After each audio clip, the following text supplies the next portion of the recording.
Log into gyroscopeme.com, the hottest online radio station in the world. GS Radio all day, all night, worldwide. Powered by Gyroscope Media Group, LLC. GS Radio, the best internet radio station worldwide.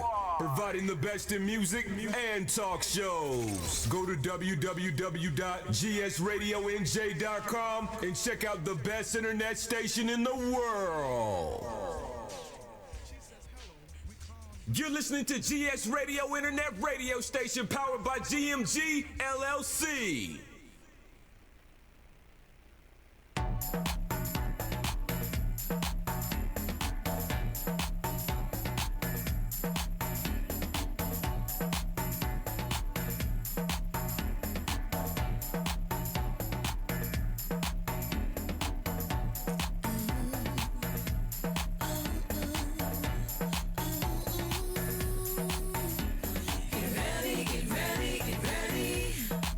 Soulful House Nation.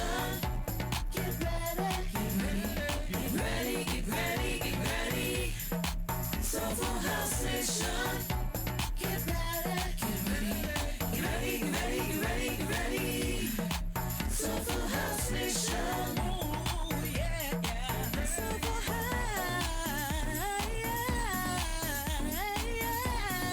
House Nation. Soulful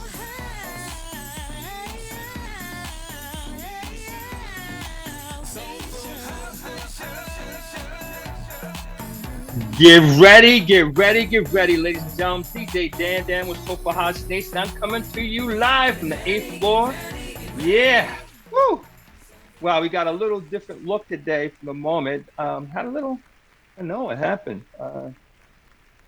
Something happened here. But anyway, we're gonna come through you from the cell phone for a little bit, but then after that, as soon as we can get the laptop up and running, we're gonna come in with the laptop. So got a lot of good things. Hey, got a lot of good stuff today, but just a quick little overview. Okay, looks like we're coming in now. Yes, ladies and gentlemen. Let me tell you something. You're in for a great one today. Oh my goodness. Woo. So now, here's how this is gonna work. We're gonna do a little bit of a quick overview and give you a quick recap. Then we're gonna play the hottest song according to Track Source. Then we'll talk about what's coming, week classic. And then, ladies and gentlemen, we have our special guest. Ladies and gentlemen, fall back. Our special guest today is JIHAD MUHAMMAD. Woo! All right. And then after that, of course, we're gonna continue the Shazam Free Zone, and we're gonna play some new stuff, some old stuff, etc. So, ladies and gentlemen, I'm going to have Chuck, if you would play the song, the Track Source's #1 song in the Soulful House category. Let's do that. And then, of course, we only play a little bit of a snippet, only because basically this nasty little habit of shutting us down and muting us out. Also, too, I just want to give a big shout out to Ariel Shante and King T Finesse for putting our theme song together. We have a website, soulfulhousenation.com, Facebook, soulfulhousenation.com, group, soulfulhousenation.com, Instagram, Soulful House Nation, YouTube, Soulful House Nation. So, all right, ladies and gentlemen, Chat, why don't you play a little bit, and then we're going to get this thing kicked off here. All right, Chat, we are ready.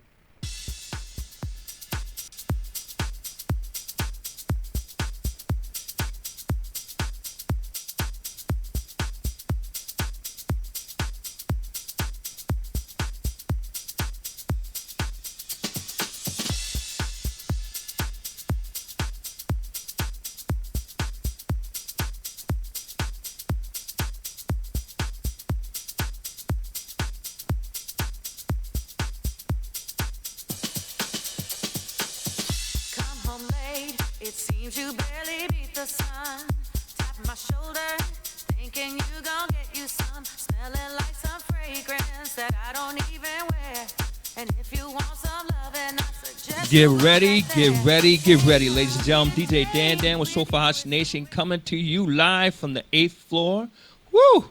Boy, oh boy. I'm going to give you a quick rundown of some things that happened this week and what's coming up. And then after that, we're going to go hard with our interview with our special guest, Mr. JIHAD MUHAMMAD. So this weekend, another blazing weekend. We have so many things going on. But first, let me just tell you, again, our special guest today is JIHAD MUHAMMAD. Also, during the week, we have an interview that we did with Elias, Follow Me. Now, for many of you, Follow Me was the first song that you ever heard that got you kind of connected to the whole house music scene. So we're going to have that interview go up this week. Next week, we have, next week is Labor Day. We will be out. And then, of course, the following week, we're going to come back with Candace McKenzie out of the UK. And for those of you who don't know, she's on Talent Tuesday. She works with Quantize and them. So we're going to really get some perspective on what makes something happen and what doesn't. In addition to that, the following week, we're going to have, a lady who bites her tongue, a lady who holds back her opinions, a lady who goes to all the events and never has anything to say. Of course, I'm kidding. I'm talking about Nettie. We're going to have Nettie on. So that's going to be an interesting show. So look, a couple of things here that happened. This past Saturday, we had several events. JIHAD hosted and was one of the hosts of the event in Edison. I'm going to have him talk about that in a little bit. In addition to that, which is the first time ever for them doing that. Then on August 27th, also we had SMB, had the House in White, and also there was in Lincoln Park, Jersey City, Ricky Clark and his team did an event. So it was a pretty busy weekend. On August 31st, I just want to let you know I will be DJing on the Dollhouse this Wednesday, 7 to 9. I'm going to tell you I'm going to play a lot of Jersey stuff. Speaking of Jersey stuff, Beloved has a new album out. I'm going to encourage you to get that album for a couple of reasons. Number one, hey, he's one of us. Number two, it's really, really good. How about that? And number three, it certainly will help push our effort in our community because Jersey is really, really hot. And I'm going to be playing some tracks from him. I'm going to play a lot of Jersey stuff on August 31st. In addition to that, we got other stuff coming up on September 3rd. I'm going to be playing on the Great Falls Festival. How about that?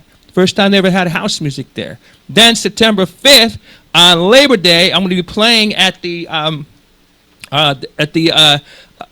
Mark IV Disco 50-year reunion or 50-year anniversary party. I'm going to be DJing there. And then, of course, on the 10th, I'm going to be DJing at Weequake Park, and I'm going to open up. So now let me just tell you something. Let me tell you why it's important there to be there for the opening, because I get to set the tone. Now, I got to tell you something. I'm going to say this, and, hey, you kind of can take it. You can take it where it's coming from being humble. I'm going to bring it. There's a couple ways I'm going to bring it. First of all, that's just what I love to do. Number two is I want to have a reason for you to get there early. So I'm going to say, you know how that commercial goes, it's 10 p.m., do you know where your kids are or something like that? I'm saying I start at 10 a.m., it's 10 a.m., do you know where your dancing shoes are? All right, because I'm going to bring it. And then, I'm going to play a combination of things. I'll play some classics. I'm going to play some soulful. I'm going to play some Afro. I'm going to play some gospel. So I'm going to mix it up. And if the flow is right, I might even stick a tech one in there, a tech house. You just never know about these things. All I can tell you is be there. Be there, be there, be there. Okay, other things that are happening here. Birthdays. Chili Black's got a birthday this week. Michelle, I'm gonna go for a stretch here. Now I know JIHAD could probably straighten me out on this one. I'm gonna go for a Shiverini. Close, maybe. Anyway, Frankie Esteves, birthday. DJ Truth Dad J, birthday. Arnell McLeod, birthday. Steve Lucky Benson, birthday. Bernie Grayfield, birthday. David Story, birthday. And sad news, Wally B just lost his dad. So if you know Wally B, if it's the first time you're hearing about this, please reach out to him, give him some condolences. All right. Again, new releases. DJ Beloved has a new album out. I'm asking everybody to go out and buy that and support him. I bought the copy, please. I know people have different ways of getting different things, but we really need to buy this one and support this brother here. Okay, he's been great to our community. He's a good guy, et cetera, et cetera, et cetera. Plus, he's got great music. King T Finesse has a new track out called I Did. That's the gentleman who put our theme song together. We're going to have him coming up for an interview very, very soon. Aaron K. Gray just had to sort of release as a classic his first track with Tony Humphries and Jr. called Wonder Why. So that's the stuff that's going on here. Chuck, let's play the old school, just a snippet, and then I want to bring on our special guest, Mr. JIHAD MUHAMMAD. JIHAD, can you hear me? Yeah, I can hear you. Okay, all right, good enough. Okay, fantastic. All right, so Chuck, can you play just a little bit of that snippet here? And just a snippet.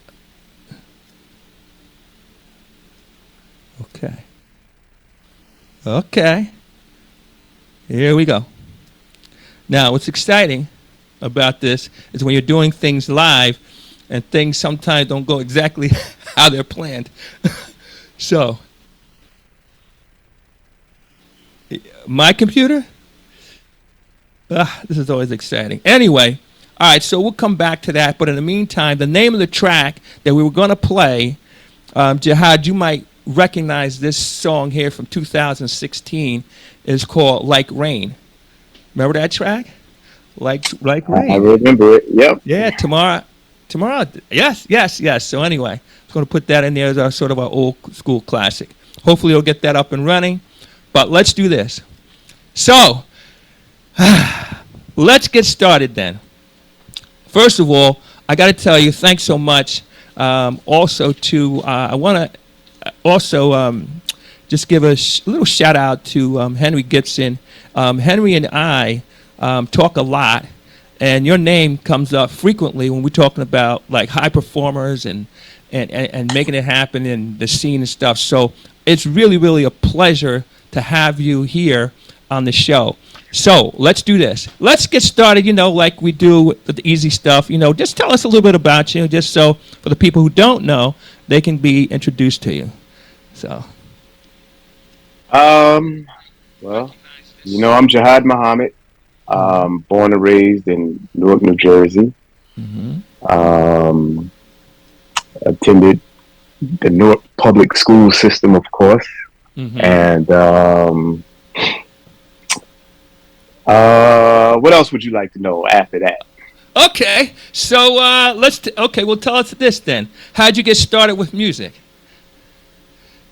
Well, coming up and listening to the radio. Of course, I was thankful to be exposed to a few genres of music.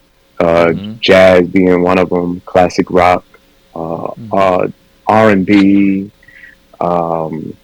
So just listening to music on the radio, and my aunt was an active African dancer.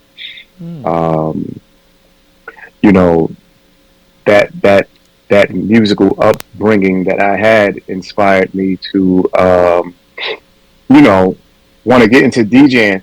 Actually, there were mix shows on the air back in the day with Tony Humphries, Shep Pettibone, Larry Levan, T. Scott.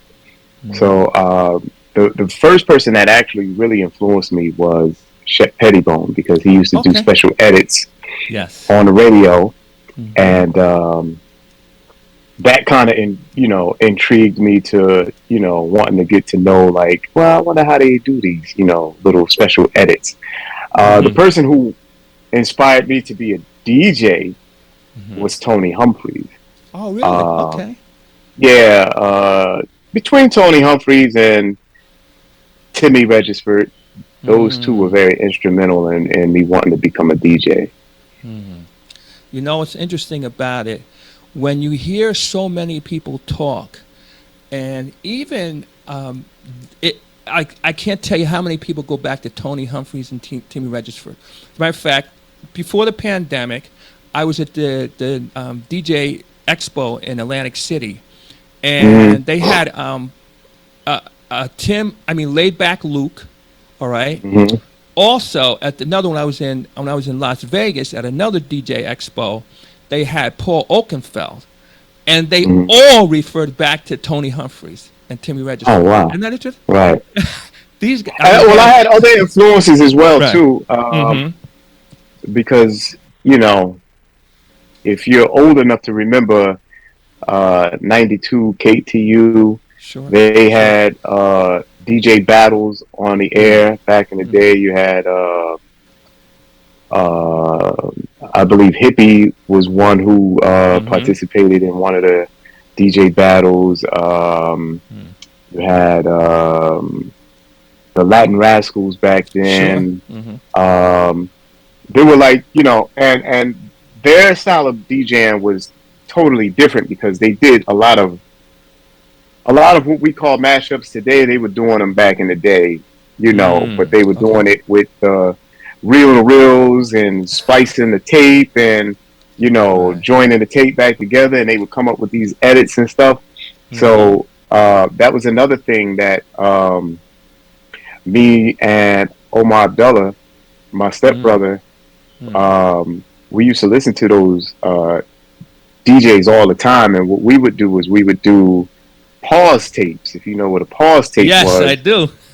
You know, for those who don't know what a pause tape is, a pause tape is, you know, we didn't have any expensive equipment back then. We had, you know, your mother's record player, and you had a radio that you would put up to your mother's record player, and you would record a snippet of the song, and then you would pause it at the beat, and then you would go back to that particular part of the song again, and when that beat came in, you hit the pause button up, and once you got to the end of that beat, you pause it again. So you would make your edit like that. So, you know, that's how I learned to edit, because we didn't have reel-to-reels back then. We didn't have, you know, razors to splice the tape with. So that was the best way that we could do it. But that has been very instrumental in me, you know, not only becoming a DJ, but becoming a producer as well. Yeah, you know what's interesting about it is that today we have a lot of things that weren't there back in the day, but they still figured out ways to make it work. But I want to talk about that in a little bit, the technology. All right, I just want to give a few shout outs here. And hey, Mitch McCrae is in the house. How you doing? I would say, never mind. All right, and then DJ Silk Smooth, what's up? Kazo, DJ Rick Shivers in the house. Frankie Vibe, what's up? DJ Tron, look at all these people that came out to see you. That's just a small portion. Okay. Celine, Chavette, what's up? Tawanda, how you doing? All right. DJ Dell's in the house. Reese Sweet Cakes, what's up? Okay. All right, so we're going to move on a little bit. Now, okay, so going back in the day, by the way, if we have time, I will retell my Hippie Toralis story. Matter of fact, I'll take a moment here. I saw Hippie Toralis play in Zanzibar, all right? And at the time, matter of fact, I can remember the song back then. He was playing, and then he had a Richard Long sound system. Now, see, I didn't know anything about being able to drop the bass out, drop the treble, which they're doing now, which a lot of guys might think is not new, but they've been doing that. Where they had the isolator, drop it in, drop it out. So anyway, I heard Hippie do that. I went home, and you know they say don't try this at home. Anyway, my buddy lent me his speakers. He had some Yamahas, and I was playing. And matter of fact, it was in Great Falls, and I tried that. I cut all the bass out, and I blew his speakers. That cost me $250 for that experience, Hippie. Anyway, and so I've told him that, you know, a couple different times. Now, how about some of your favorite artists from like today or even back in the day? Some of the people that like you were really like feeling that. Artists meaning what? Like singers, performers? Yeah. From back in the day? Well, I mean, I had a few artists back in the day, you know, that I enjoyed playing their records and stuff, you know. I could say, of course, you know, the classics, Lolita Holloway, First Choice, you know, Dan Hartman. Yes. going up until like the 80s. You had Strafe and you had Dar Braxton who did Jump Back, Shannon, Let the Music Play, up until like, you know, some of my current favorites right now might be like Rona Ray, Doug Gomez's productions, Manu's productions, Beloved, Conway, Casey, Mark Francis, Aaron Gray. I mean, it's a wide range of, you know, artists and performers. Sometimes you can't just like narrow them down to just like one, you know. Right. Yeah, that's true. Because each one brings a different flow. And you say, "Oh, I love this. Oh, I love this. I got you." Now, what about this? Now, you have very valuable perspective here. Where is soulful house music headed? What's your perspective? Well, everybody tends to always say that house music is dying. I don't particularly agree with that, because if it was near death, I'd say that the events in New Jersey seem to have resurrected house music. You know, just in the state of New Jersey alone, there's something to do almost every week. Globally, I don't think that it's dying. I believe that soulful house is here to stay. It's the foundation of, you know, EDM. It's the foundation of every other genre that comes after it. And, you know, my experience is, you know, like playing here and playing overseas and stuff, is that people love a soulful house track that's inspiring. They love something that has a great message. They love something that has great energy. And I see younger people, you know, we always say, hey, we got to get more younger people into the scene for it to survive. And we are getting younger people in the scene. We're getting young dancers. Every time I do an event, whether it's here or New York or overseas, I see a younger clientele mixed with the older clientele. You know, we have younger DJs coming up. Jordan Pope in Baltimore. You have Just the DJ here. You know, and a slew of other young talent that shows that this house music scene, the soulful house music scene, is inspiring to them. You know, and it makes them want to join the ranks and, you know, inspire others. What I would like to see, though, is that the younger DJs, I would love to see that their crowd comes out to support them. You know, you figure Just the DJ is 15, so kids in his demographic might like a certain style of music, but they like to dance too. You know, dancing. You know, the art of dancing has came back, and you know, so you know, most of these events that we go to out here in Jersey or in New York, I see a lot of young dancers coming out. I see a lot of kids coming out, you know, with their parents or their grandparents, and they're out on the dance floor dancing. So I don't agree with the whole house music is dying thing. Yeah, neither do I, and especially after we've seen the flood of events that have happened, and it's like, wow. You know, it's a funny thing about, like, I hear people say all the time we need to bring younger people, but I just wonder what we do and what would be our reaction, not necessarily in a club, but a bunch of 15-year-olds showed up. And then the other thing, too, just a thought, this just popped in my head as we're talking, what if they want to tinker with the music a little bit? You know, what's your sense of it? You know, because you know, going back to the original comment, what you said here. See, like, well, you talk EDM, trance, all that started. The original house music was soulful. So what if they wanted to tinker with it? How do you feel about something along those lines? And what's your assessment of it? Well, I mean, you know, music in itself has always been experimental. You know, sometimes you have happy accidents that cause great results.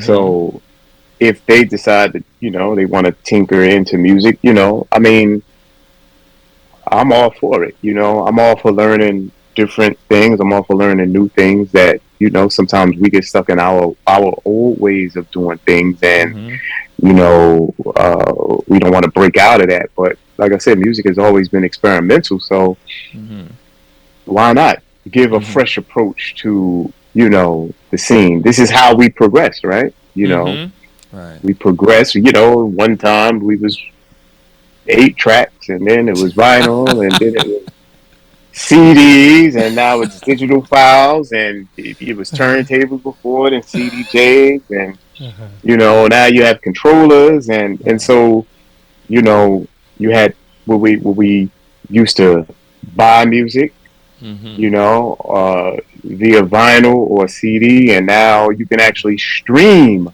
your music, you know. So technology is advancing in ways that, in some ways they're good, and in some ways they're bad. But you know, as far as, you know,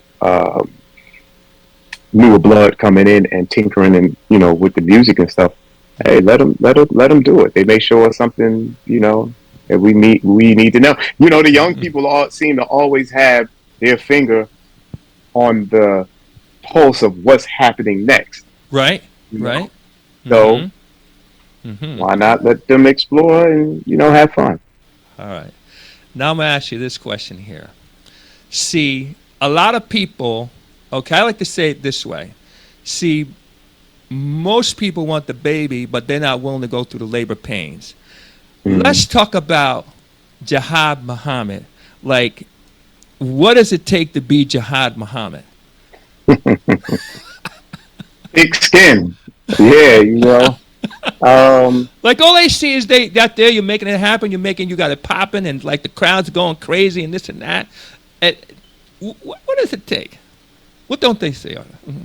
It takes passion. It takes the love of this thing. It takes dedication. You know, I've had many failures, and I'm sure other people have had many failures. And with those failures, you sit back and you try to regroup, and you try to, you know, think about, what did I do wrong and what could I do better? So, you know, passion, the love of this thing. I mean, I've been doing it for so long. It's kind of like in my DNA at this point. So that's what it takes. You know, you got to take the good with the bad. And a lot of times, you know, it's not all, you know, cracked up to, you know, what we think it is. You know, I don't, you know, I get a lot of heat, you know, back, you know, just as well as I, you know, as much as I get praise too. But, you know, you have to have thick skin, and you have to, you know, just kind of roll with the punches and just keep pushing on. So hard work though, Dan, I tell you. I believe it. You know, I mean, just for those who don't believe it, hey, look at it. We'll talk about this later, but look at just put the DJing aside for a minute. Look at his production catalog. Let me tell you something. That's a lot of work. I mean, that's just it. We're just talking about the DJing side. I'm going to come back to the DJing side now. Now, what about this? What about this? I mean, like, what would you say is the most, I'm going to say the most difficult part, and then highlights? You know, so let's say on the one side, you know, you got the pluses and the minuses. What would you say, you know, what's your take on that? The pluses and the minuses of what? Of your journey, of what you're doing, and you know what's like the toughest part, but then what's like the thing that makes you like glow and makes that passion come alive? What would you say? Well, the toughest part is, you know, sometimes, you know, when you're like dead tired and you know you have to perform, you have to kind of draw up some sort of inspiration to kind of keep you pushing. And, you know, what comes from that is, you know, when you see the results of your hard work, you know, panning out the way you want it to pan out, then, you know, that's one of the reasons why, you know, I keep doing this, you know. You know, I mean, there's pros and cons in the game, you know. You have to, like I said, you have to take the good with the bad, you know. Sometimes one of your ideas that you thought was great might just turn out to be like, damn, I should have thought that over, you know. You know, and then you have to just say, okay, well, that didn't work out, so okay, I got to do something different the next time, you know. But that's all in the game, you know. It's all in the game, you know. I mean, I get people that, you know, sometimes they, you know, you didn't play enough new music, or you didn't play enough classics, you know. You got to try to please everybody all the time, and you know, as artists, you know, we should have a right to kind of express ourselves the way we want to express ourselves, you know. It's like when you go to an art dealer and you look at the painting, you study the painting, and you're like, okay, so what made this person put this painting together? What were they thinking about? You know, it's the same with music. You know, we you know, especially in Jersey, I tell you, because Jersey can be one of the best places in the world to play, you know, the people, and then it could be the hardest place you know, to play at, because we like our music a certain kind of way, you know. You know, we like our old disco, we like our classic house, and we like our new house music, and you got to know how to put that stuff together to keep the people in Jersey like grounded and connected, and you got to keep that dance floor going, you know. And a lot of people come over here and they don't know, you know. They don't know how to. So playing here has been my training ground, so that when I go overseas, you know, I'm like, okay, I could take this direction and do this, and I can do this, and I can do this, is because I learned how to play. And I've learned from some great DJs on how to, you know, control a night, you know. So, but you know, sometimes it works, sometimes it doesn't. You know? Folks, for all the people who think it's all roses, folks, I hope you heard what he said. And he has to go through it just like everybody. But you know what I think it is, though, Jihad? It's the way you go through it. It's the way you look while you're going through it. I mean, you may be going through it, but the audience doesn't see it or feel it. They just feel the energy. They just feel what you're putting together, how you put the music together, et cetera, et cetera, et cetera. I mean, because I've been watching you and following you for a long time, and I've seen you do your own thing and come in and just start from wherever you're doing.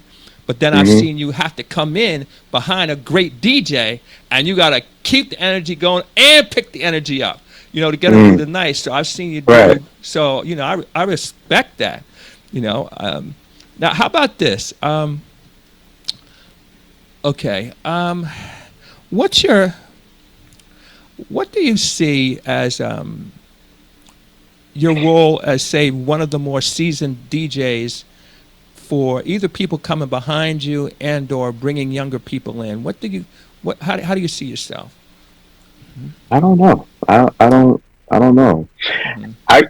My question is, how does the people see me? Okay. You know, I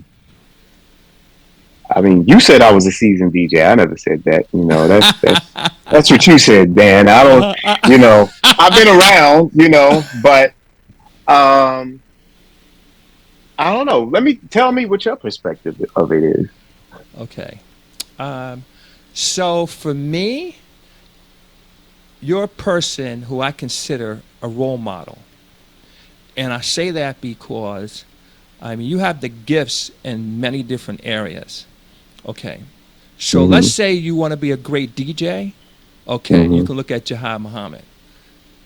Look what he does, how he delivers, et cetera, et cetera, et cetera. Crowd reaction. You got to pay attention to that. A producer. Let me tell you something. I have all the program. I have like Logic. I have Ableton Live. I'm talking the full versions. I have Native Instruments. I have, of course, GarageBand came with it. But to be honest with you, I still haven't figured out any of that stuff. And you, and you, I mean, you mastered it. So that's the second thing I'm looking at. All right, Tongaruma. Okay. Okay. Should I keep going or you good? Oh no, you can stop. Okay. All right. I'm gonna tell you like you know, I thank you for thinking that I'm a role model. I when I came in the game, it was hard, and there was times when I asked questions and people told me to read the book, right? And I'm not like a read the book type of dude. I'm a hands-on. Like I need to see what's going on, And once I learned, I said I would never turn down anybody's help when they asked me, because I feel like a lot of this is a God-given talent, and it could be taken away just as fast as it could be given to you. So I felt like, or I feel like if anybody comes to me and they ask a question or they need help, whenever I'm available, I always try to help out. When it comes to, production, when it comes to DJing, when it comes to maybe putting an event on, I feel like I am not beneath lifting a speaker or going to somebody's event and helping out. That's just who I am. I like helping out my friends, and I like to see my friends win as well. So, yeah, I mean, all of that, I guess if that's part of being a role model, then, I'm thankful, that people might look at me that way. I mean, but it all comes from the creator, and, like I said, it could be taken away just as fast as it was given to you. Right. And so, try to stay humble and, be thankful for, the gift that God has given me. Now, let's talk about playing in other countries. Like, what's the same, what's different playing? Oh, wow. Okay. Well, I'll say one of my favorite places to play is between kind of like London and Greece was a favorite place of mine. Japan was a favorite place. They all have,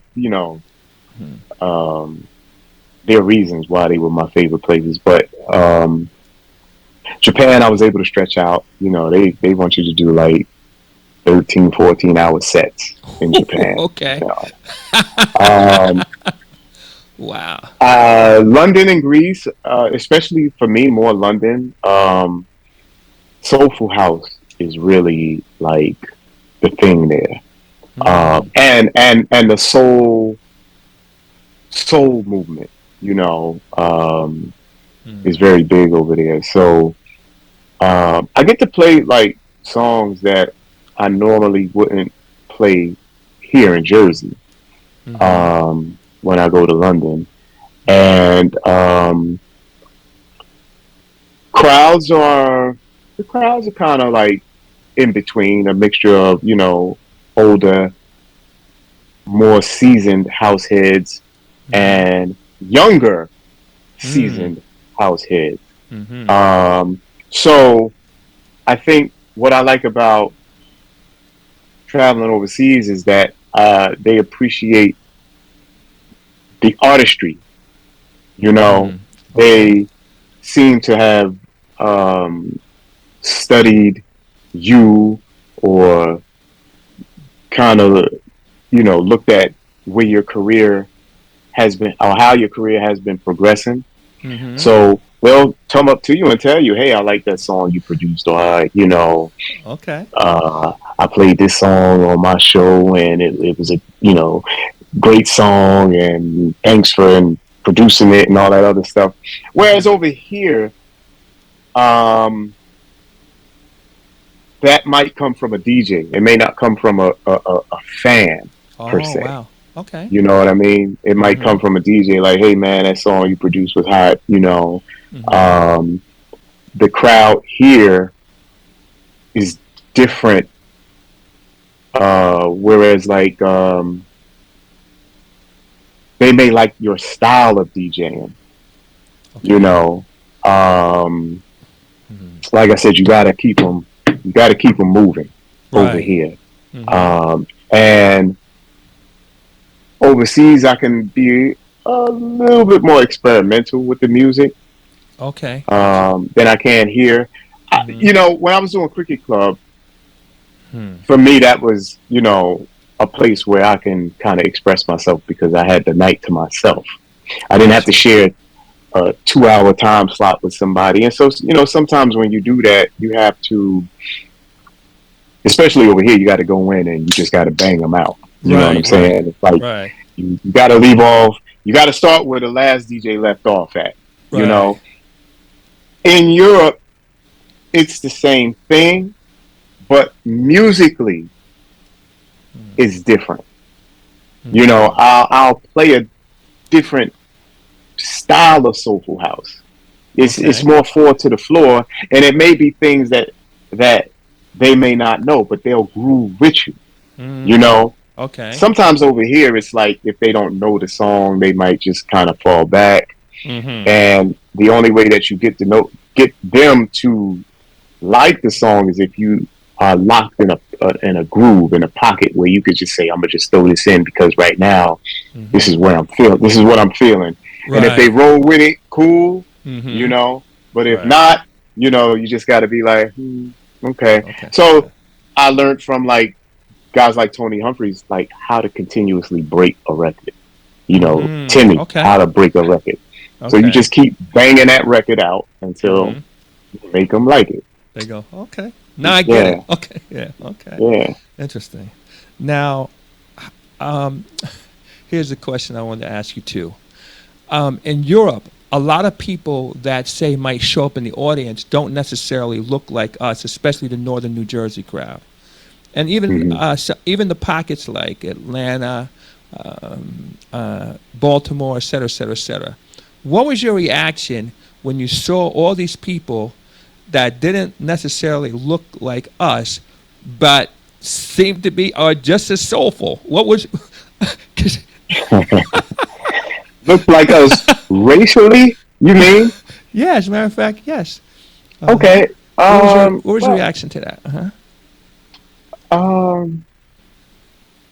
Well, I think when I went to Japan, that kind of was like, wow, there's like no black people here. There's like no white people here. It's all Japanese, And I'm like, of course, your first time going, you're like, they like our music, they really listen to it like that. And when you go over there, you see that not only do they like Soulful House, they like hip hop, they like jazz, they like everything we like, So going to London and seeing a more, well, you know what? It's a more diverse crowd in London. It's a mixture of black and white.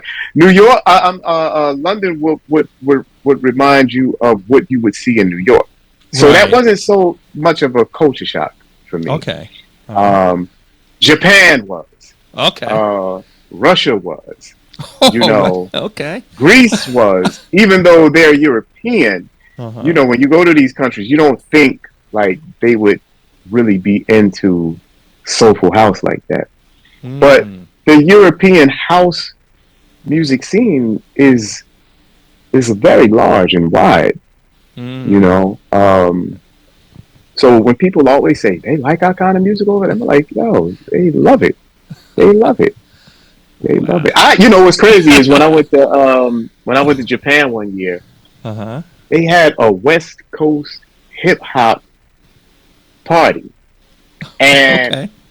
everybody in the party was dressed like they lived in Compton or something, right? They had khaki pants, they had the bandanas on, they had the shirts, buttoned all the way up to the top. And I was like, what the hell is going on in here? This is crazy that I'm seeing a whole room of Japanese people dressed like they're in Compton somewhere. Oh, wow. Yeah. So, I mean, they take our music and they just, they try to not only take the music, they try to take the whole look, the soul, the everything. They copy it to a T. Wow. Now, how about some of the DJs you played with, and is there anybody on your bucket list? Just a few. On my bucket list, I think Dave Morales right at this point would be on my bucket list. Okay. Yeah, I've done Twitch shows for him, but I haven't played with him live.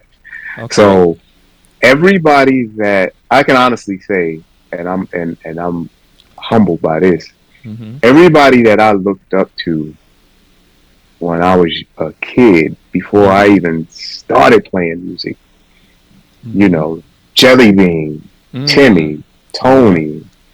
Well,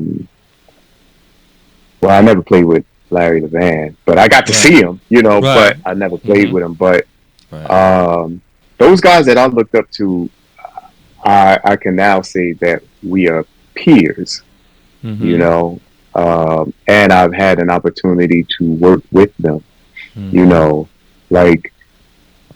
I mean, me being 15 years old and hearing Timmy on the radio and like, oh man, Timmy's on the radio. Wow.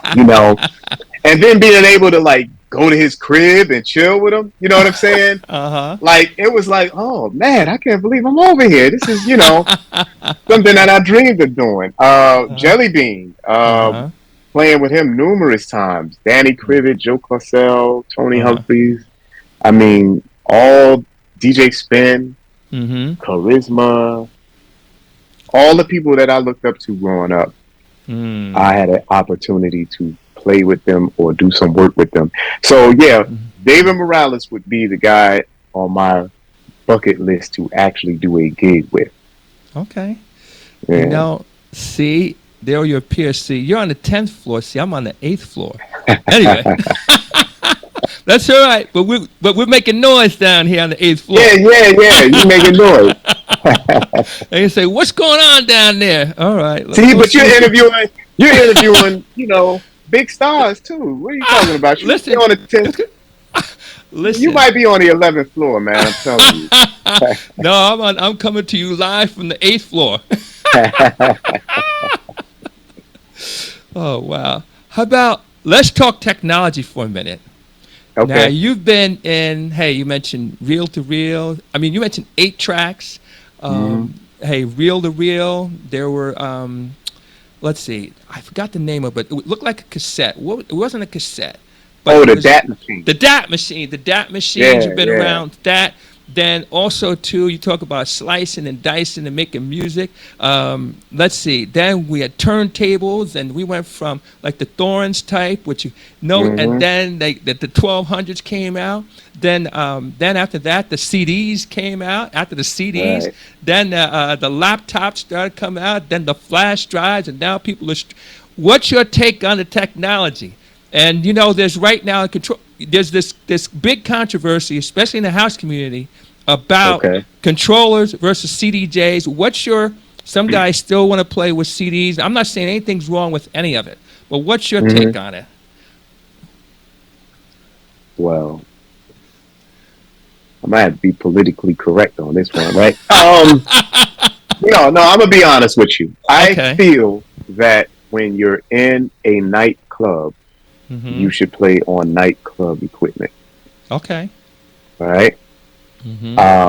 If you are a nightclub DJ, most nightclub DJs who are at a certain level are playing on CDJs and a mixer, whether it's a Pioneer mixer, whether it's a Allen Heath, whether it's a Uri, Bozak, Condesa, ENS, whatever kind of rotary mixer, they're playing on nightclub equipment. If you are doing a wedding or a mobile gig, then I understand you bringing out a controller. Of course, we do, there's that thing, where people say, hey, well, as long as, you're playing music and the people they don't know what you're playing on, or they don't care what you're playing on as long as they hear the music and it's good. I mean, that's true to an extent, but there's a culture that goes with certain things. In the nightclub, there's a nightclub culture. The nightclub culture used to be 3 turntables, 4 turntables, a mixer, a crossover, and so we've advanced from turntables to CDJs, but the culture of it all still exists. Wedding controllers were made more conveniently for DJs who do mobile gigs. I don't see anything wrong with that. I'm not a controller person per se. I've tried it, but for me, I don't know. I'm just so used to playing on CDJs that that's what I stick to. But I mean, if you're in the house and you're doing a internet show, cool. Use your controller, man. If you're doing a wedding or a mobile gig or something that you're going to be doing for like 2 hours and you need to get in and get out, who the hell wants to carry around a big coffin? You know what I mean? CDJ coffin. Yeah, the music will be played and you'll hear it, and really doesn't matter. But there's a culture that exists with this type of stuff, and we try to preserve the culture. We try to keep the culture where it is. Back in the day, as everybody had their consoles, and they used to talk how big and bad the consoles was, and who had the best console, and look how my console looks, and I have the reel and all the lights and all this other stuff, and and we took that from the nightclubs, right? Gotcha. Nightclubs had consoles built by Richard Long or whoever else, Brian Wilson, and whoever else was building good consoles and stuff. So outdoor festivals, we use CDJs in a mixer, So I'm all for technology because, hey, sometimes those controllers can do a whole lot that CDJs can't do, Okay. And it's a convenient way to play music. Okay. But it has allowed some people who weren't DJs to become DJs, and hey, listen, each his own, Now, question: do you see more and more? You see, put it this way: when I see DJs playing at the highest levels, the laptops are gone. They're using flash drives or hard drives. It is. Let's say you're advising someone. Would you say, hey, listen, if you want to go to the higher level, one of the things you're going to have to learn how to do is that. Go back to the culture. You're going to have to learn to play with flash drives. You're going to have to learn to play with or hard drive. I mean, do you see that as true, or can you go in there and put your laptop in there? What's your No, I think you can go in there. Well, like for me, for instance, I use Rekordbox, and for a long time, I used to bring my laptop with me because once I connected my laptop to the CDJs via the Ethernet wire, I was able to see my library on a bigger screen. So for that reason, laptops, if you're using Rekordbox, they are convenient. I don't, but like if a person decided they just wanted to play on flash drives and or a hard drive and the CDJ screen was good enough for them, then that's cool too.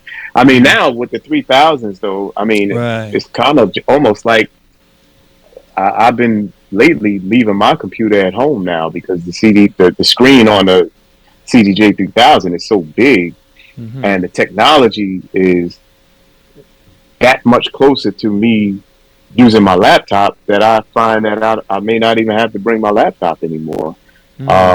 So if it was a new DJ and I said you wanted to go to a higher level, I would say, one, yes, learn or practice on CDJs, because that's what you're going to be playing on when you go to a higher level type of gig. But also pick the gigs you want to play at. You know, interesting. Every gig is not a higher level gig. You know, you have to also pick and choose which gigs you want to do, and you know, you have to figure out where you want your career or which direction you want your career to go into. Okay, now we're gonna go a little bit deeper as we start coming in. Let's talk about the festivals and the outdoor events. What's your reaction to? There's a lot of free events and not so many paid events. What's your reaction to that as a person who not only DJs but also puts on events and et cetera, et cetera, et cetera? What's your reaction to that?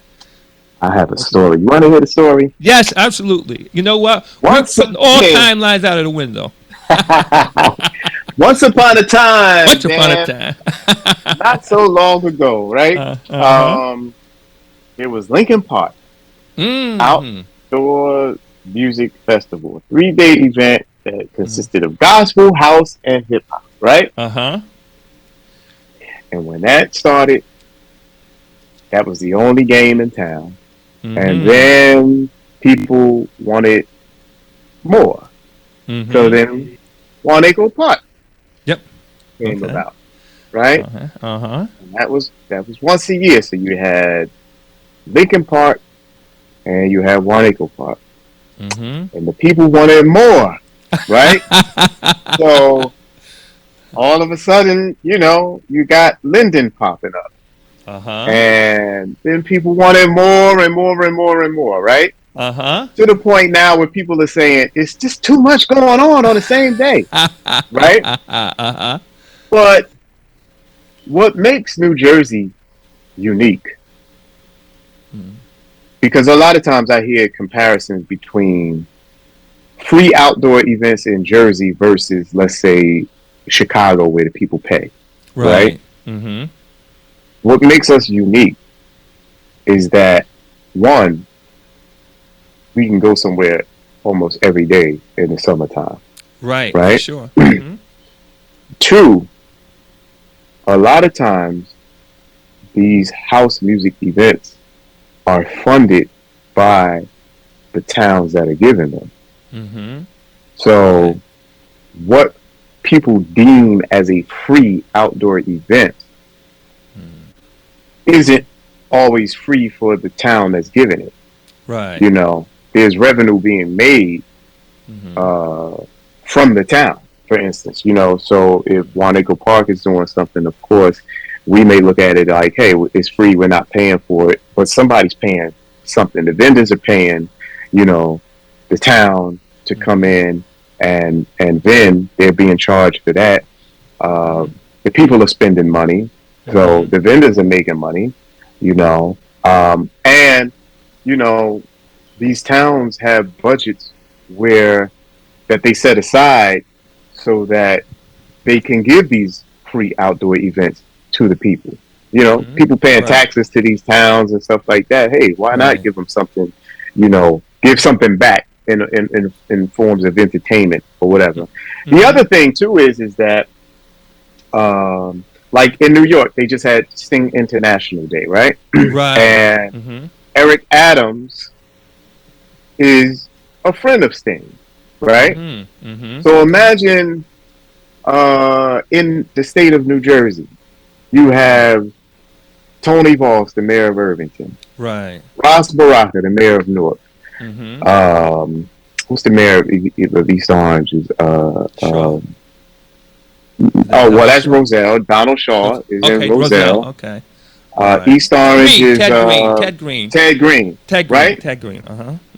All these guys that we've named used to go out and party back when they were younger, right? Okay. And so, we have a unique situation where guys like Eric Clark is cool with the mayor of Linden. Right. His name slips my mind right now. Armstead. Yeah, right. Yeah. So he's cool with Derek Armstead. Yeah. We're all cool with Raz Baraka. We know his family's history in the city of Newark. DJ Quad's cool with Tony Voss, right? Who else am I missing? Okay, Magic was cool with Donald Shaw, and he was from when we first started Roselle. He was the Parks Department. He was in the Parks Department. He was the head of the Parks Department, and now he's the mayor of Roselle. So we have the unique, thing of actually going to high school with these guys and going to Zanzibar, and they become mayors of the city. And so this is the music that they personally like. Right. Which makes it easier for us to have these outdoor events. Where you don't get that in any other city, state, across America. We have that unique position of being able to be close to our local government who likes house music. Right. And hey, look, Ted Green even DJs sometimes, right? Didn't know that. So yeah, he even DJs sometimes. So when we compare ourselves, I think that it's an unfair comparison sometimes because each state has their own unique thing. Would we like to see at some point us having paid outdoor music events? Yes, I think we deserve that at this point. We've done enough free events to be able to, be able to have the people at least say, hey, look, we want to put together a real, bona fide paid outdoor event, and we want the support from the people. I think we are, or we should be getting to that point. But I mean, New Jersey is unique, man. I mean, even as not even up here, but we're talking about Asbury Park just had something. Right. We just did something in Edison. Right. I've done things in Long Branch before. We've done things in Atlantic City. Trenton House music. Right. So it's spread, from just this Essex County area, and it's just branched out, and we're real unique in that aspect. No other state I could say is doing it like that to the level that we're doing it at here in New Jersey. Right. Just never thought of it that way, and I think that's very, very powerful. Yeah, those dynamics are. It's almost like the stars lined up here. I mean, Maplewood. Right. Maplewood just did something. Maplewood did one, yeah. So all the stars lined up. Wow. Okay. Yeah. Okay. Next question. Producing. Let's talk about producing for a minute. Okay. Now, what does it take to what does it take to produce, and how'd you get into producing? And you've made some track with some of the best people out there too. I mean, by yourself and with others. So I'm asking actually two parts, combining a couple questions here. What does it take, and some of the people that you've done stuff with, producers and artists, and is there anyone that you want to do some work with, production and artists? Early on, when I first started producing, I didn't want to become a producer. Oh, really? I just wanted to DJ. Yeah. Okay. But I was told that, in order to further your career, you have to start producing some music. Mm-hmm. At that time, that was a changing of the times as well, too, because I started traveling before I started producing. Mm-hmm. So, and I remember Glenn Underground telling me this in Japan. He was like, yo, dog, you got to be a bad motherfucker to be producing. I mean, to be DJing and getting gigs, you ain't even producing no records. And I was like, wow, yeah, that's kind of true. I never even thought about it like that. At one time, you were a straight up DJ and you traveled. You didn't have to produce. But as the early 2000s started rolling in, I was told, hey, you got to further your career and start doing production. And so Kevin Hedge took me to get my first drum machine and keyboard. And he showed me how to use it, and these are the things that I think about up until now, because I remember when I first started producing, nobody wanted to work with me, right? I was Folks, too wait a minute. I just want people to hear who think you came in the game with a silver spoon. Say that again. Oh yeah, nobody. I was asking people whose records I played, and I was like, "Yo, can we do something?" And they was like, "Look, man, nah." I remember I had a dude, man, that I used to use, and I would have studio sessions set up, and I would get off work, come home, and I would. All right, I'm gonna be in the studio. Damn, I'm about to make this joint. And dude never showed up, right? Never showed up. He was at somebody else's studio, and I'm sitting up there waiting all night, like, yo, where's this guy at? So, I don't have the patience for that type of stuff, but I was told you got to produce records, Jihad. So I had to find somebody that I could actually lock in and do music with. And once I found that, I was like, oh my God. I always tell people now, like, if you want to produce music, because this is what was told to me. If you want to produce music, listen to your favorite song and try to make a song like that. And I'll even go a step further and say, if you want to produce a record, it's all about who you work with. Your musician has to be right. Your singer has to be right. So finding those things can be hard at times. It was hard for me in the beginning, but once you find it, you just keep at your craft, and next thing you know, you're out here doing all kind of work with all kind of people. So I've been blessed to work with a lot of people, man. Like, DJ Spin is my boy. I'm always putting stuff out on Quantize with him. He's always, yo, man, I need you to do this remix, bro. Okay, no problem. There's a lot of people that I would love to work with. I mean, there's so many. I really like I said earlier, I like that girl Rona Ray. Her voice is dope. Sure. She's dope. I've done work with Cherie Hicks. Cherie Hicks is dope.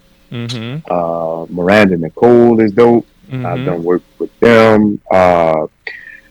This is other singer, man. She's dope too. She's in Atlanta. Jill Rock Jones. I did a remix for her. Yeah, I did a remix. She does a lot of stuff with DJ Kemet. Okay. And I did a remix for him. And I was like, yo, man, her voice is so dope. Monique Bingham is on my bucket list, and that's my homie. And I ain't got to work with my homie. You know what I mean? All right. We've done shows together, but we've never done a record together. So yeah, she's somebody I would love to work with. All right. Yeah. Oh wow. Okay. Hey Dan, they told me you can sing too. What's up?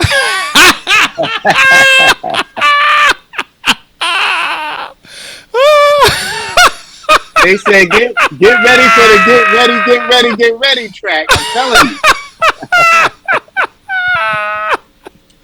Oh goodness. Oh, that's funny.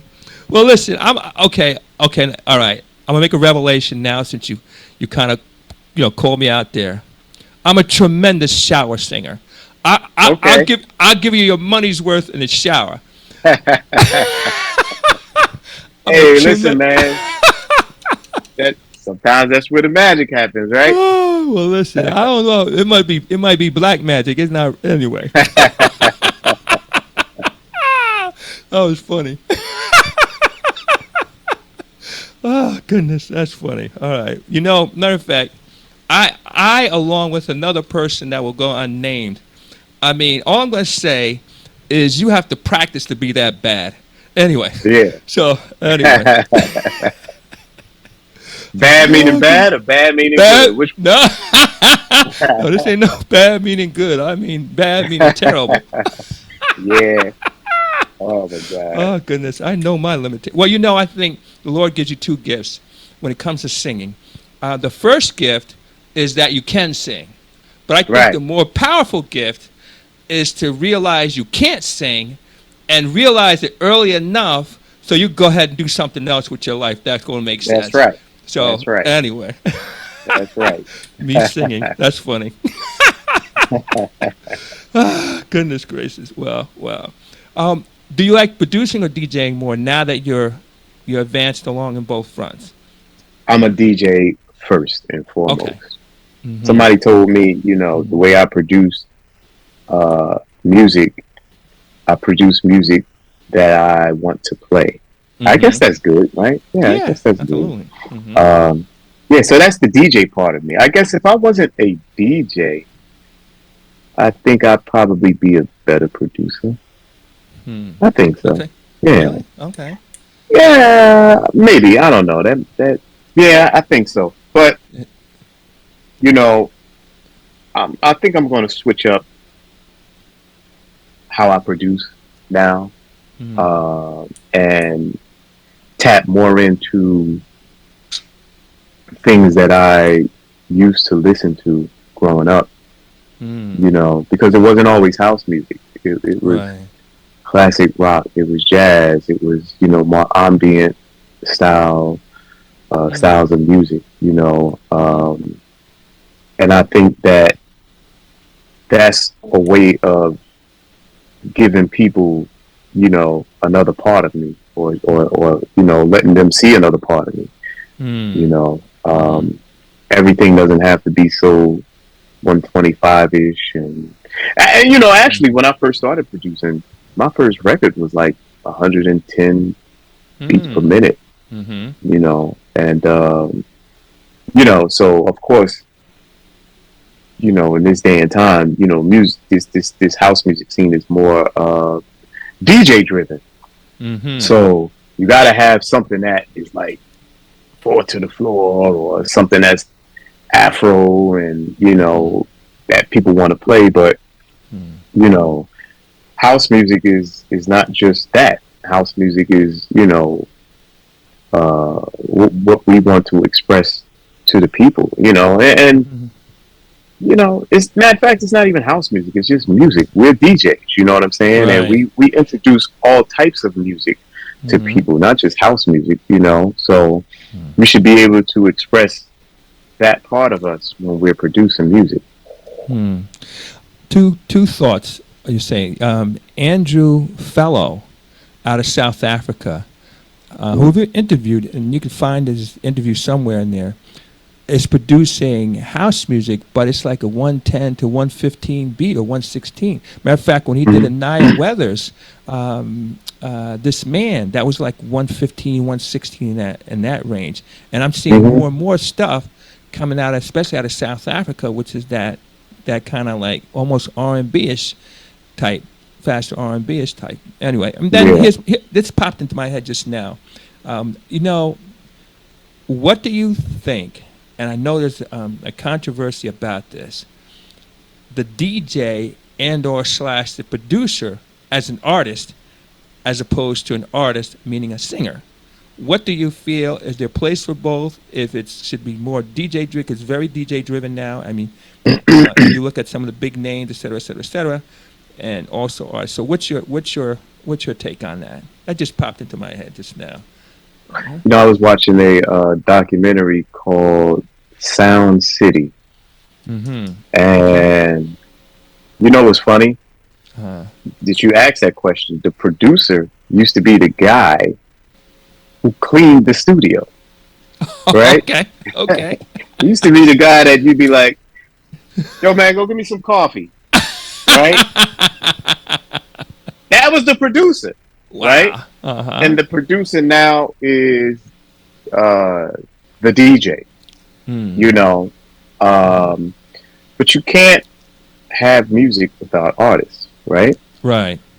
You know, and then the DJ became the producer and the artist, which is one of the reasons why the singers feel like, hey, what about us?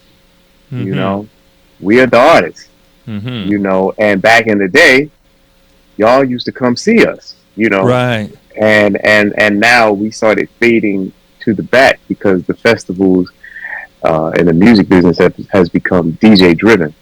So I feel like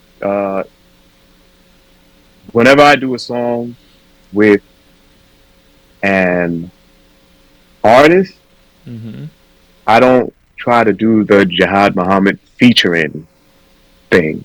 I try to do JIHAD and the artist. They should have equal billing, you know. And I think at some of our festivals, it's like Lincoln Park was one of the festivals that pretty much gave you a live act, you know. And then we got to the point where it was like, we don't want to hear singers and, you know, we just want the DJs to play. Yeah, but, you know, and that's cool. It was cool for a minute, but what music don't you have that you don't have an artist? You got girls sing Sarah Divine, Harry. You know, they sing Rona Ray's song. They sing Kenny Bobian's song. They sing Aaron Gray. You know what I'm saying? Right. And you know, when you have them on stage, they produce a certain type of energy to the event. You know, right. So you can't just forget about the artist. You know, you have to, you know, you have to include them in, because without them, you know, we just be playing instrumental music all the time, you know? Right, beats, right. yeah. And that becomes boring after a while, you know? Yeah. Interesting. How about some people you still want to produce? Did you mention Monique Bingham? Are there any, like, you know, because you know right now, and again, this just popped into my head, you know, Beyonce just made a track, and there's a whole controversy about it. Drake made a track, more controversy around Beyonce than Drake. But what do you think about major artists on, let's say, on the international level doing house music? Should they just leave that alone, stay in their lane? What's your thoughts on that? No, I mean, you know, I've seen the controversy. I've discussed it before, and should they stay in their lane? No. I think that if maybe it would be nice to have a bona fide house music producer produce some of their tracks, as opposed to, you know, somebody who thinks they knows, you know, what house music is. You know, guys like Louis, Black Coffee did Drake, right? Yeah, maybe. Yeah, JIHAD. Well, actually, I did one before I did a Leela James remix for West End, some years ago. But you got Louis, Black Coffee did Drake, right? Terry Hunter does a lot. You know, Immaculate, they just did Good Morning Gorgeous. Yes. Terry Hunter did what's the one? Beyonce. The Beyonce. Break My Soul. Yeah, and that was supposed to be an official thing. And years ago before that, he did Jennifer Hudson. Yes. You know, so I think when it's done right, nobody has a problem with it. I don't really even understand the whole controversy behind the Break My Soul original version now. I mean, they say it sounds like Robin S. Show Me Love or whatever. But it's a dance song, you know? I don't even, you know, I wouldn't even consider it to be house. I would just be like, it's a dance song. It's not a house record to me in the traditional terms of what we might call house now. I think it's just a dance record, you know, and it's a mid-tempo dance record. So, you know, everybody's up in arms about it, you know, and debating and fighting and, you know, arguing about it and stuff. I'm like, oh, it's not that serious, you know. And if you know, now what I will say is I don't think that articles that say that that particular song resurrected house music, that's totally false, you know. Right. I don't know who's writing these articles and stuff, but you know, it didn't resurrect anything, you know. But it's Beyonce, of course, man. So, you know, she has a certain amount of power and fan loyalty that, you know, is unmatched, you know. So I say good dance song, you know, you do a backyard cookout, somebody wants to hear Break My Soul. All right, play it, you know. All right, cool. And you know, if people want to remix it, I mean, you know, we're remixing worse songs than Break My Soul. Come on, you know what I mean? Like, I've heard worse remixes. So that's just our culture. That's the thing. That's a part of our culture in house music. Way before I came into the game, there were house remixes of songs. When I used to play at Mirage in like the late 90s, we were playing like Shantae Savage and you know, certain R&B house remixes. David Morales did a lot of them. Roger Sanchez did a lot of them.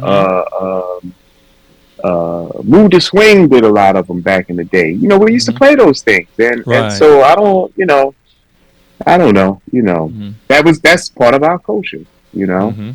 That's it. All right. Now, okay, sound reinforcement. You're now. I'm not saying you just started because you've been doing it for a little while now, but a lot of people don't know you for sound reinforcement. Talk about how you got into that and what you're doing with your sound. I got into that because I was inspired, I guess, by I've always been around it. I've always been around it. A lot of my friends that I'm really, really close to had sound systems. And so, you know, when we started doing Cricket Club, me and my partner Butch, we went to Atlanta and drove my boy's sound system back up because he had something close to or similar to what was in Zanzibar. You know, 4 Berthas, the 6 Waldorfs, the Lens horns, tweeters. And when we were at Cricket Club, we just wanted to make that club great. We wanted to make what we were doing great. And so sound was a very important part of that. Doing outdoor festivals now, I think I've been inspired by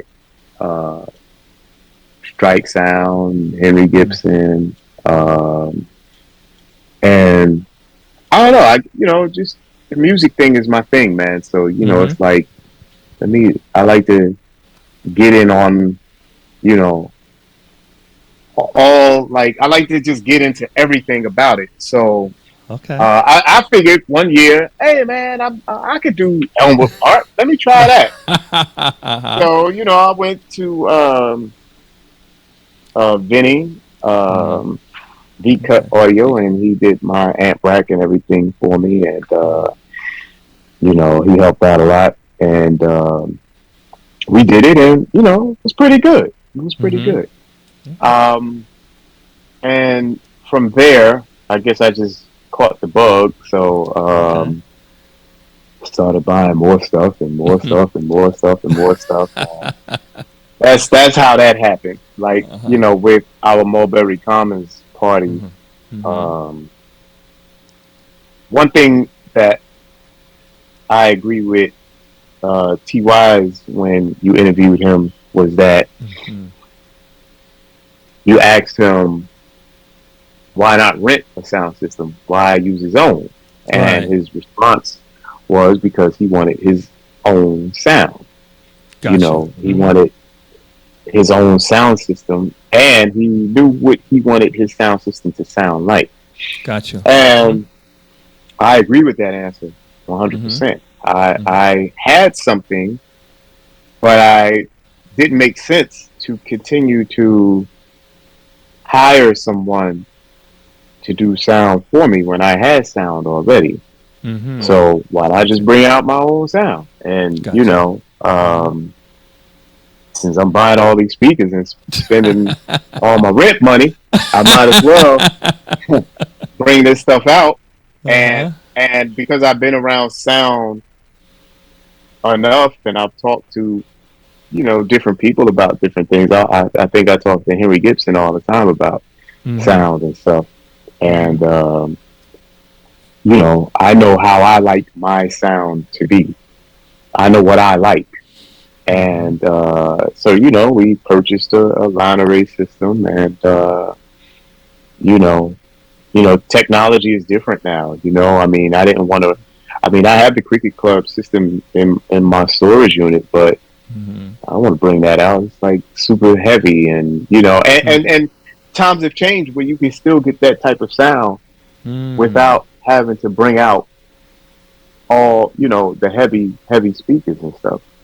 So I primarily use my sound system for my event. We have been doing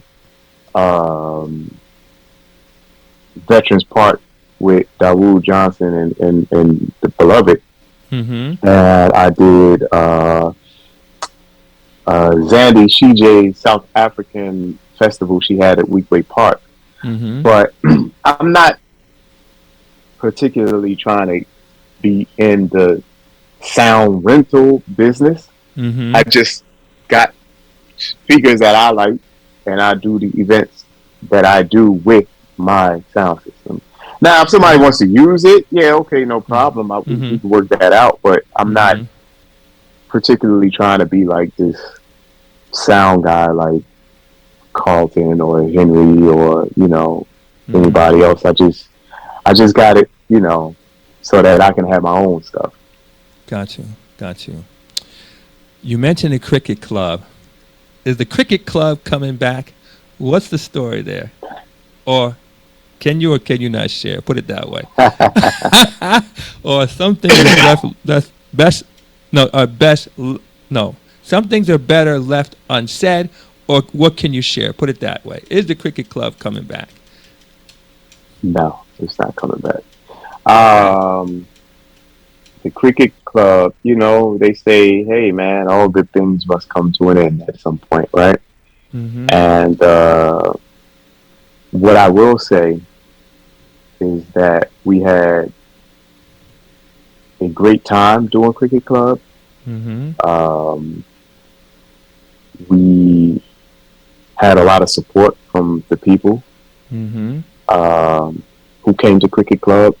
Cricket Club was brought to me by my partner Butch and Keith Johnson and Glenn Sound. Well, I think we included Glenn. Glenn,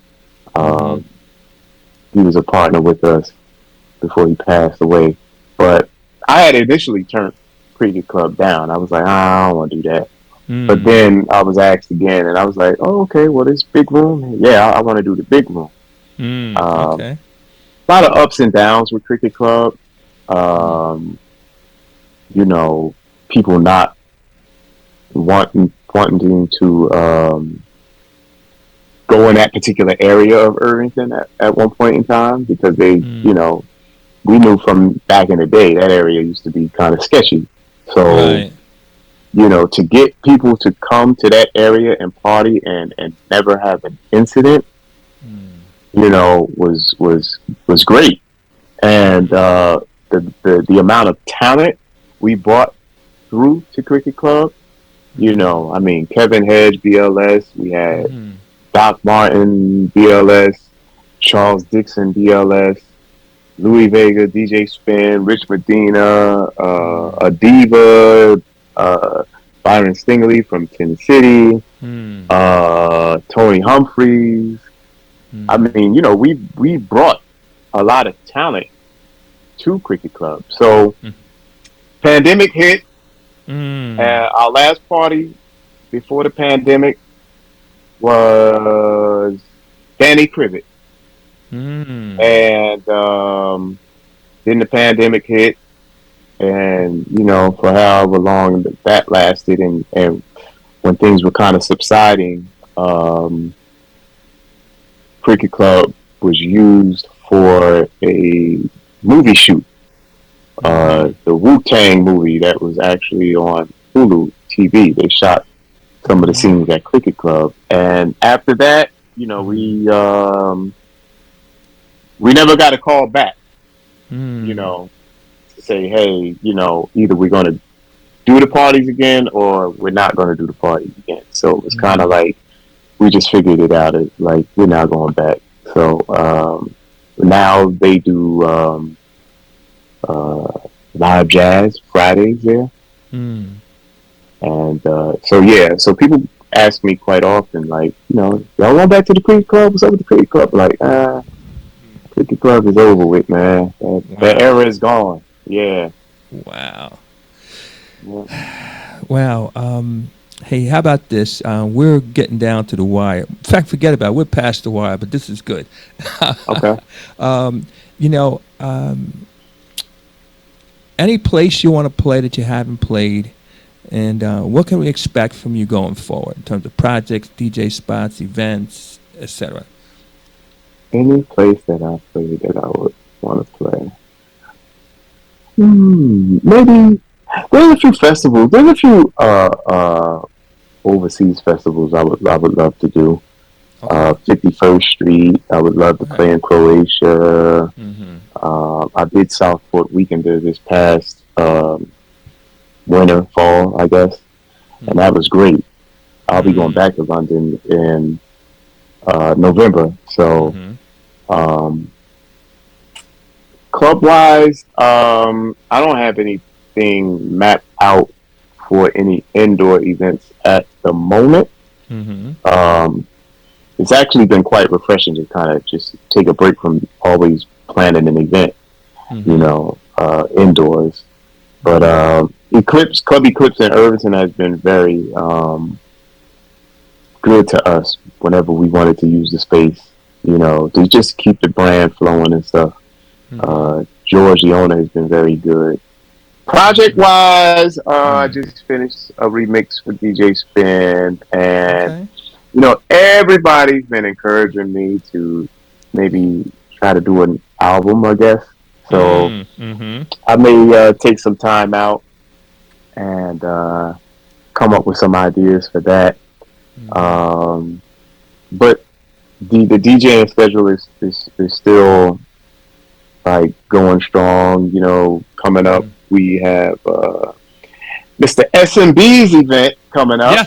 Yes. In September 18th. I'll be in Atlanta. Labor Day weekend, and we have something at Branchbrook Park I'm supposed to be doing. And like I said, October I'll be flying to California to rock out with my brother Patrick Wilson. Okay. And then back to London in November. So. Still trying to stay strong here, Dan. You got it. You got it. Well, listen, on your next project, I tell you what, if you're looking for a shower singer, I have, maybe I could help you and I could bring a couple along with me. All right. Well, all I need is the get ready part. That's all I need. Okay, you got it. You can count on it. All right. Good. Listen, I'm going to give you, as we come in for us, I'm going to say for a soft landing. So I'm gonna give you 3 house music wishes, but you gotta use at least 2 of them. Okay. You can save this. You can save the last one for later, but you gotta at least use at least 2 of them. If you had 3 house music wishes, what would they be? 3 house music wishes. I'm gonna give you a magic wand, or you prefer that or a genie? You take your pick. Now you got me thinking now, because now I have to think. 3 house music wishes. What would I want? I'm wishing for a paid outdoor event. Okay. One of my wishes. Mm-hmm. Oh my God. Let me think.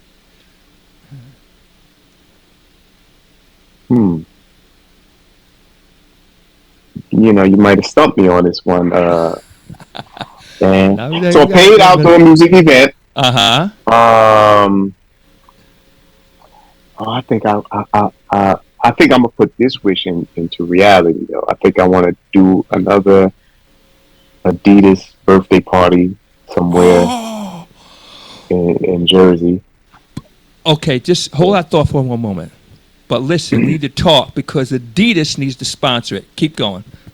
Of course they do. I hope they. Yeah, we got. No.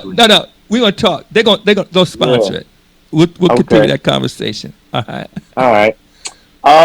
And one more, huh? You said. Yeah. Well, you got to give us two. You can hold on to the last one, but you can also share. Okay. It's up to you. Okay. I'm gonna hold on to the last one. Okay. Okay. All right. Listen. Look. We've blown out all our timelines, which is fantastic because this really, really, really was so good on so many levels. And first of all, I just want to say thank you for coming and spending the time with us. I mean, this gentleman, like, you know, you hear people say, throw the word around, the term around, living legend, et cetera, et cetera, et cetera, et cetera. But this man actually is, I mean, for me, as I said, he's a role model. If you want to figure out how to do it and you want to see somebody who's super successful, look at this man and what he's done. Look at his track record. Look at his history. For those of you who say, oh, well, he has it easy, listen to the story. Listen to the fact that he had stuff that did not work out, too, and you got to work through it. I didn't even tell the whole story. I didn't even tell the whole story. But I'll say one thing. What people don't realize is that I used to drive people around, right, to get in the clubs for free. I used to be the driver. I used to put people's heavy ass crates in the back of my car, drive them to their gig to get in free. That's what I used to do. That was the beginning of JIHAD Muhammad's journey. I've done parties that nobody showed up to. Folks. Yep.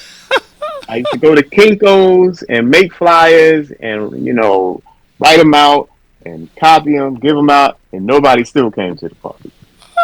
Folks, for all the people who think he's got it easy, he's born with a house music silver spoon in his mouth. Hey, you also remember, said when he first started producing, people weren't checking for him. Yeah. Hey, listen, man, you know, sometimes when you fail and people see that, you know, it's not going the way that you think, sometimes, hey, well, you know, you might want to try something different. Like what? Meaning, should I quit? Or, you know, because I'm not quitting. I'm going to continue to do it, and I'm going to get good at it. Okay, listen, real quick, just on that point. So I'm in the real estate business. That's quote unquote. I just found that out today. Yeah. I mean, that's what I do. I own a real estate company, and also always looking for investments too, for me personally and for clients. But watch this. So, but there's been struggle times. I had a family member who really had my best interests in mind. And a long time friend. The family member said, you know, Dan, I heard they hiring down at Pathmark. Why don't you go? Why don't you go? Maybe you could do that at nights and do. I said, listen, and do the. Okay, that's the first one. The second thing was, and I thought this was funny. Well, you know, again, hey, I've been struggling. I struggled too, and one of them said to me, well, listen, Dan, you know, well, you got to have faith. I said, I have faith. I said, but they ain't taking faith at the bank. They're taking cash. Yeah. So anyway. Well, you know, I was blessed to have a job for 25 years, so that helped out, you know. So, you know, but once I retired, this thing became a full-time gig. You got to make it happen, you know. You got to be on your game hard. Mm-hmm. Yeah, right. And you always got to be able to reinvent yourself. So I'm glad you didn't go to Pathmark and work it out. I mean, that wouldn't have worked out because they're out of business anyway. Yeah, well, you're right. But I wouldn't want to be like, Dan, how's the soup in? I don't. I wouldn't want to see you in that position. Yes.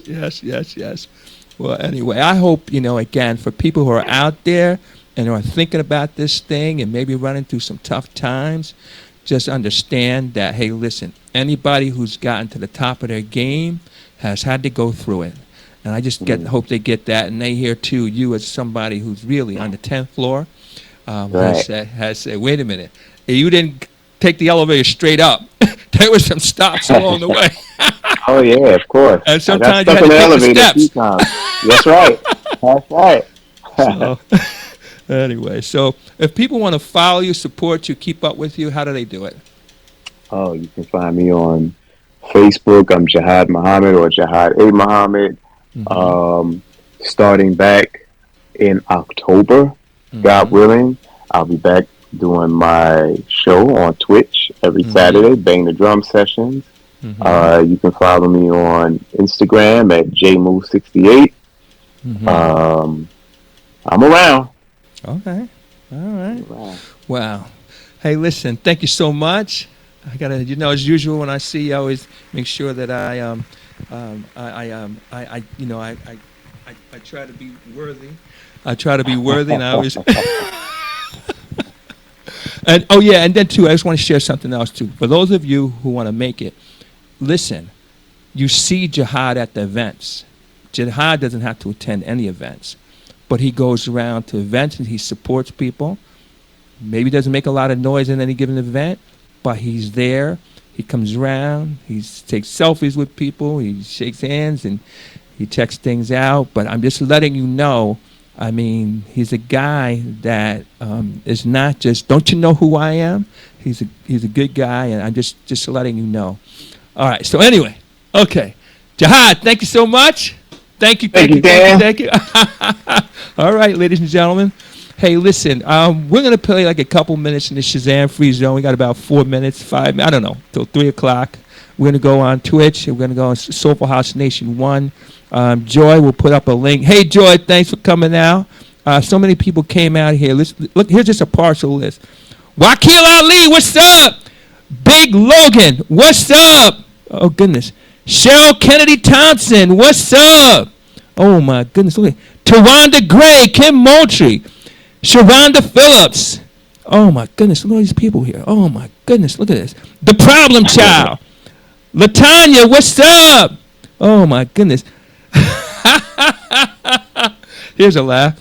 Anyway, I'm not going to say that. But anyway, Henry Gibson is in the house. Oh, goodness. Terry Talil.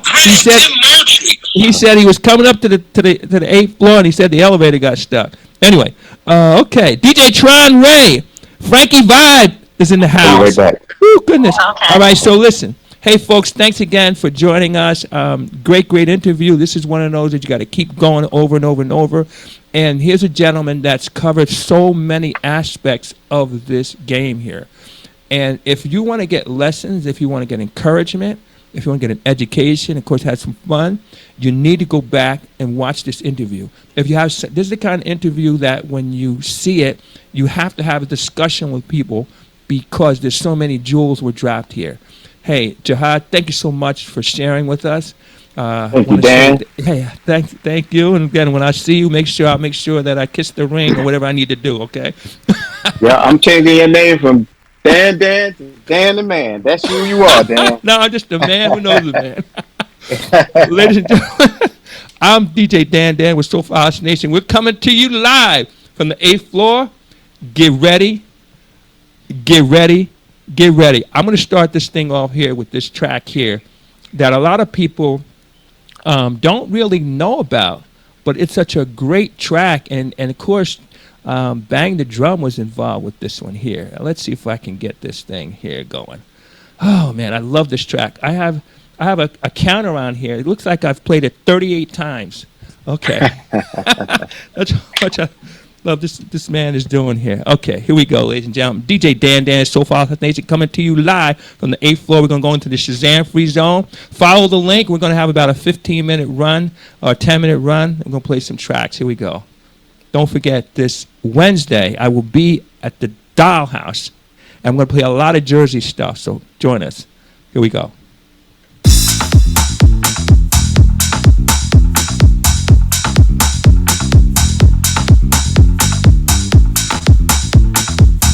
I know you recognize this is called Miracles. I love this track. Oh my goodness. Like I said, I got my counter says 38 times I played this track. Woo! Oh man, Woo! Thank you. Okay, man.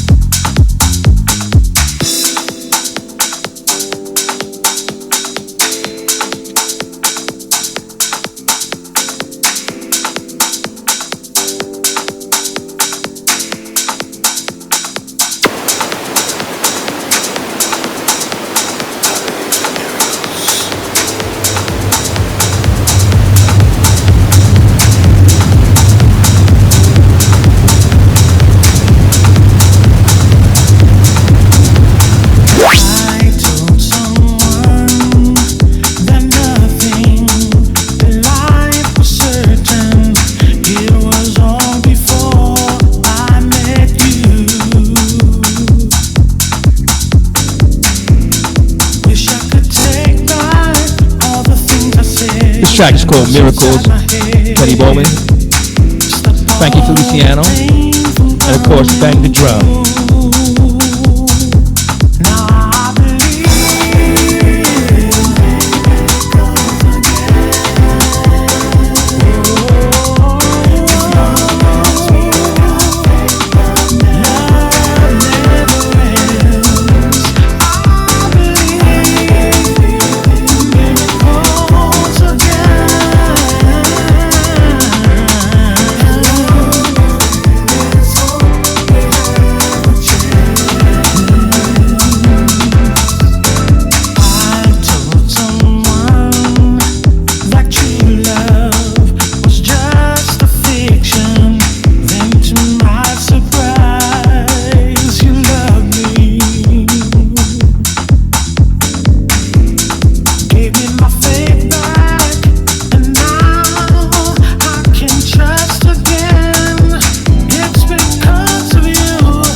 Well, folks, we're down to the wire. We're past the wire. It's okay. All right, ladies and gentlemen, I am DJ Dan with Soulful House Nation. I'm coming to you live from the 8th floor. I want to thank our special guest, JIHAD MUHAMMAD, for coming out and sharing.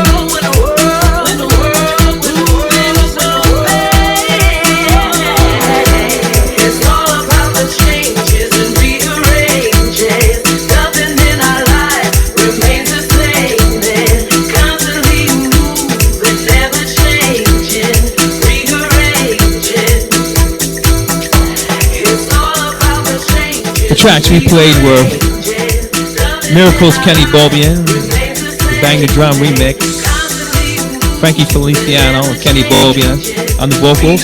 Then we played Beats in the Bayou, DJ Spen, Todd Terry, Stones and Bones. Then Question Mark, Blue Dream. This is and Sabi. It's called Changes. The Manly, you need to get the remix. All right, ladies and gentlemen, I am DJ Dan with Soulful House Nation. I'm coming to you live from the 8th floor. Get ready. Get ready. Get ready.